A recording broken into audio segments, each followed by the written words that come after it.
حیدرآباد لوک سبھا کو 3 حصوں میں تقسیم کرنے کی سفارش، 64% اردو بولنے والے ووٹرز بسنے کا دعویٰ۔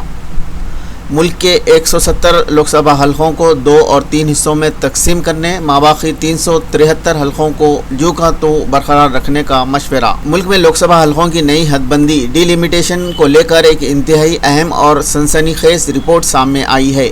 وزیر اعظم کی اقتصادی مشاورتی کونسل نے ملک بھر میں لوک سبھا حلقوں کی موجودہ تعداد 543 سے بڑھا کر 824 کرنے کی بڑی سفارش کی ہے۔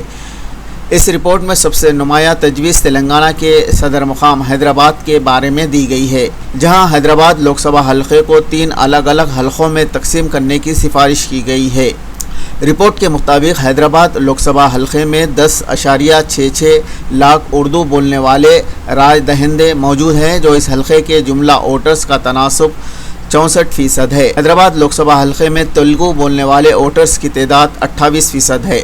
ہندی بولنے والے ووٹرز کا تناسب 5.15% ہے۔ کونسل نے اسی لسانی تنوع آبادی کے دباؤ اور انتخابی کارکردگی کو مد نظر رکھتے ہوئے حیدرآباد لوک سبھا کو 3 حلقوں میں تقسیم کرنے کی سفارش کی ہے۔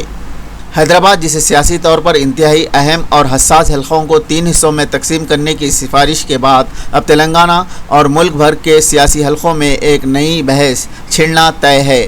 تلنگانہ میں حیدرآباد کے علاوہ سکندرآباد، ملکاجگری اور میدک لوک سبھا حلقوں کو 3 حصوں میں تقسیم کرنے کی تجویز ہے، کیونکہ یہاں آبادی زیادہ ہے، جبکہ چیوڑلہ لوک سبھا حلقوں کو 2 حلقوں میں تقسیم کیا جائے گا۔ آندھرا پردیش میں راجم پیٹ، کڑپا، نندیال، کرنول، اننت پور اور وشاکھاپٹنم کو 3 حصوں میں، جبکہ مچھلی پٹنم کو 2 حصوں میں تقسیم کرنے کی سفارش کی گئی ہے۔ ملک کی تمام لوک سبھا حلقوں کو چھیڑنے کی ضرورت نہیں ہے، صرف 170 حلقوں کی تقسیم کافی ہوگی۔ ماباقی 373 لوک سبھا حلقوں کو جو کا دو برقرار رکھنے کی سفارش کی گئی ہے۔